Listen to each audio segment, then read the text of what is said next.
Hello, I'm Severin Suzuki speaking for ECHO, the Environmental Children's Organization. We're a group of 12 and 13-year-olds trying to make a difference.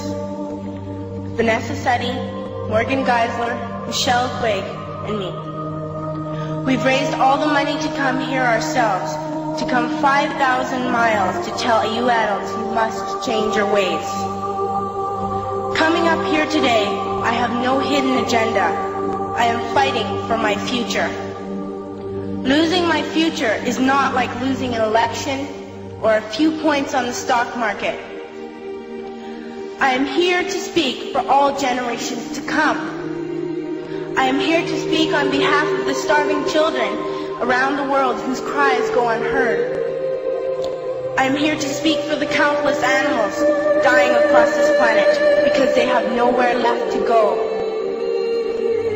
I am afraid to go out in the sun now because of the holes in our ozone. I am afraid to breathe the air because I don't know what chemicals are in it. I used to go fishing in Vancouver, my home, with my dad, until just a few years ago we found the fish full of cancers. And now we hear of animals and plants going extinct, every day vanishing forever. In my life, I have dreamt of seeing the great herds of wild animals, jungles and rainforests full of birds and butterflies. But now I wonder if they will even exist for my children to see. Did you have to worry of these things when you were my age? All this is happening before our eyes, and yet we act as if we have all the time we want and all the solutions. I'm only a child and I don't have all the solutions.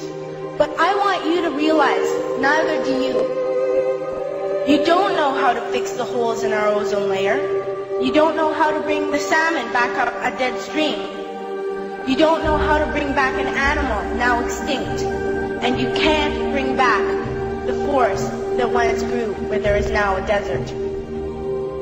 If you don't know how to fix it, please stop breaking it.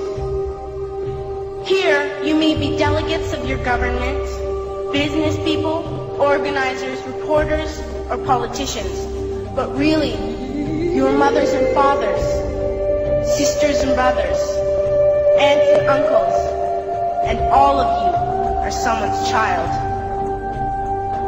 I'm only a child, yet I know we are all part of a family, 5 billion strong, in fact 30 million species strong. And borders and governments will never change that. I'm only a child, yet I know we are all in this together and should act as one single world towards one single goal. In my anger, I am not blind, and in my fear, I am not afraid of telling the world how I feel. In my country, we make so much waste. We buy and throw away, and yet northern countries will not share with the needy. Even when we have more than enough, we are afraid to share. We are afraid to let go of some of our wealth. In Canada, we live the privileged life, with plenty of food, water, and shelter. We have watches, bicycles, computers, and television sets. The list could go on for 2 days. 2 days ago, here in Brazil, we were shocked when we spent time with some children living on the streets.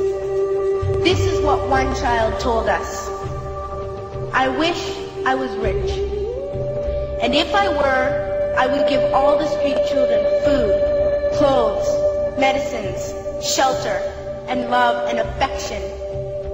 If a child on the streets who has nothing is willing to share, why are we who have everything still so greedy?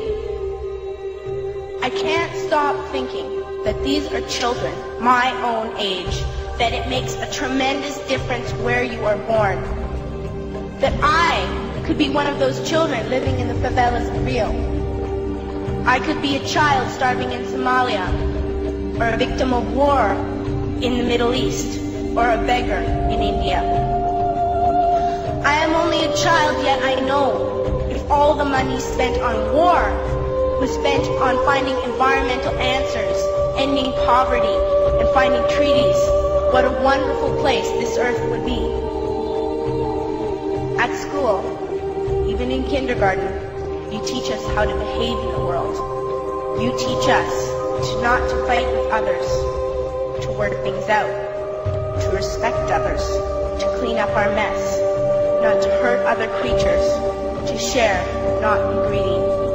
Then why do you go out and do the things you tell us not to do?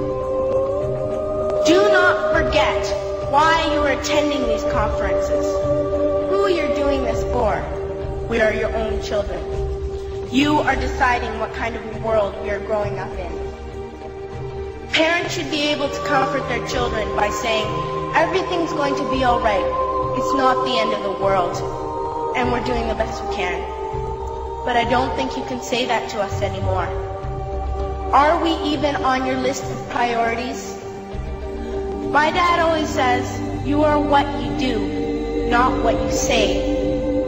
Well, what you do makes me cry at night. You grown-ups say you love us, but I challenge you, please, make your actions reflect your words. Thank you.